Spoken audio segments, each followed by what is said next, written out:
हो गए 20 साल अब रहते इनका रहते। क्या जाति काम वगैरह करते हो? पता तो हमने लगा कहा जा रहा है। पहले हम शिक्षक थे, हम्म। स्कूल चलाते थे। क्योंकि हम्म। जो मोदी सरकार आई तो उस समय प्राइवेट स्कूलों को बंद करवा दिया गया। बंद कर दिया इसके गया। बाद फिर हम भागवत में लग गए।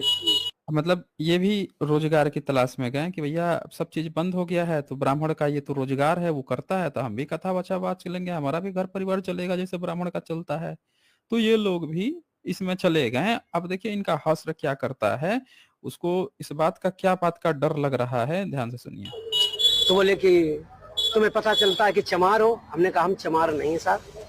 अब यहाँ पे देखिए, यहाँ पे सबसे बड़ी बात क्या है कि ब्राह्मण जब पहुंचता है वहां पे, सारे ब्राह्मण ग्रुप पहुंचता है, तो क्या कह रहा है, इनको जाति सूचक शब्द ले रहा है और क्या इंडिकेट कर रहा है कि तुम एससी कास्ट से हो, और बकायदे पूरा नाम ले रहा है। बचा बात चलेंगे, हमारा भी घर परिवार चलेगा जैसे ब्राह्मण का चलता है।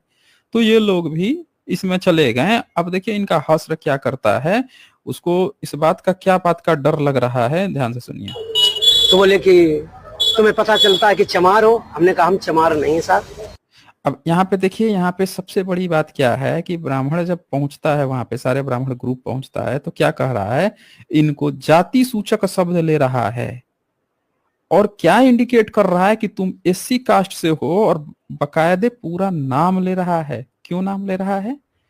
ये दिखाने के लिए। अब जरा सोचिए, खुद एक पल के लिए सोचिए, अगर ये यादव थे, अगर यादव नहीं होते, यहाँ पे कोई भी एससी या एसटी समाज का व्यक्ति होता, तो उसके आगे भी ये बात सुनते हैं, वो एक्सेप्ट कर लेता। तो इसको इनको पकड़ के क्यों वो पूछ रहे हैं कि तुम इस जाति के हो?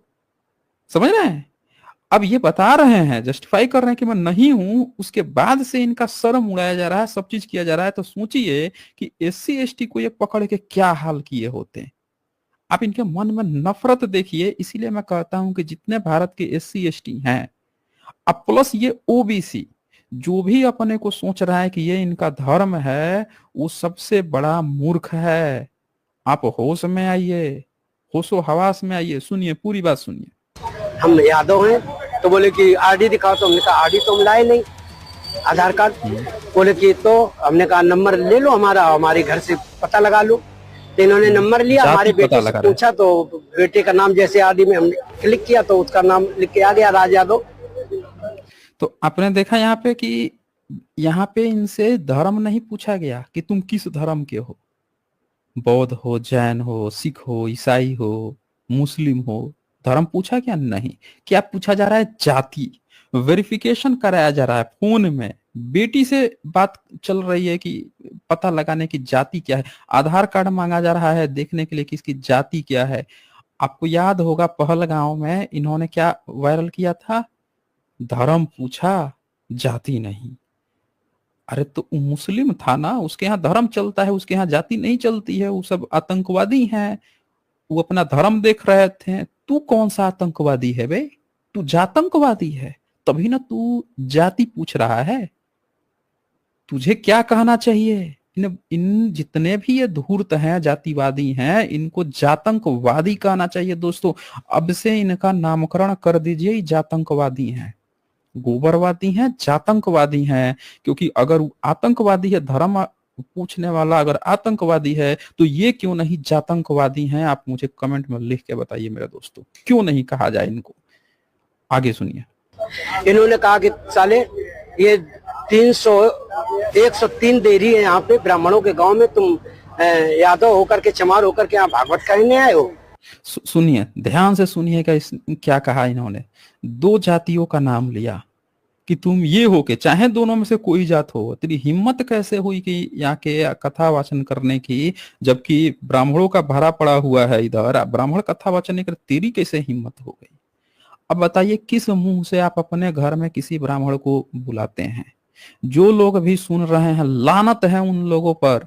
जो लोग सुन रहे हैं, अपने घर में किसी ब्राह्मण को बुलाते हैं कथा वाचने के लिए या किसी भी तरह के शादी, किसी भी कर्म के लिए, बाइकट मारिए दोस्तों। समाज सुधार ऐसे नहीं होता। समाज सुधार करने के लिए जो रूढ़िवादी परंपरा है, सड़ी गली परंपरा है, उनको लात मारनी पड़ती हैं, लोगों की फवतियां सुननी पड़ती हैं, शिकायतें सुननी पड़ती हैं। समझ ना, ताने पल पल में, ताने धमकियां सुननी पड़ती हैं, ऐसे समाज सुधार नहीं होता। और ये सारा चीज सुन के देख के गए हैं ज्योतिराव फूले जी, बाबा साहब अम्बेडकर, पेरियार जी, ऐसे तमाम तरह के जितने महापुरुष हुए हैं, सब लोगों ने ये सारी चीजें सुन के गए हैं, और तब जाके उन्होंने हथौड़ा चलाया है। समझ रहे ना, हथौड़ा जब तक तोड़ेंगे नहीं तब तक छोड़ेंगे नहीं। ऐसे समाज सुधार नहीं होता। आज से ही बंद कीजिए। जब उनके मनों में ऐसी बात है, जब वो इस तरह से पकड़ के या सीधे सीधे ठोक के कह रहा है कि इन जातियों को हक नहीं है, तेरी हिम्मत कैसे हुई कथा वाचने की, आप किस मुंह से इतने बेइज्जत होके भी पूरा समाज जो है, मैं आज आह्वान करता हूं ओबीसी एससी एसटी समाज से, इतना बेइज्जती सुन के भी आप अपने कैसे घरों में कथा वाचन के लिए किसी भी ब्राह्मण को बुला सकते हैं? बताएं आप हमें, आगे सुनिए। और इन्होंने बहुत हमें मारकूट करना शुरू कर दिया। रात भर इन्होंने बहुत टॉर्चर किया सर, यहाँ तक कि हमारे बाल काट दे। और जो परीक्षित बना था, परीक्षित की मैडम से इन्होंने मूत्र बोले, भाभी आप अपना।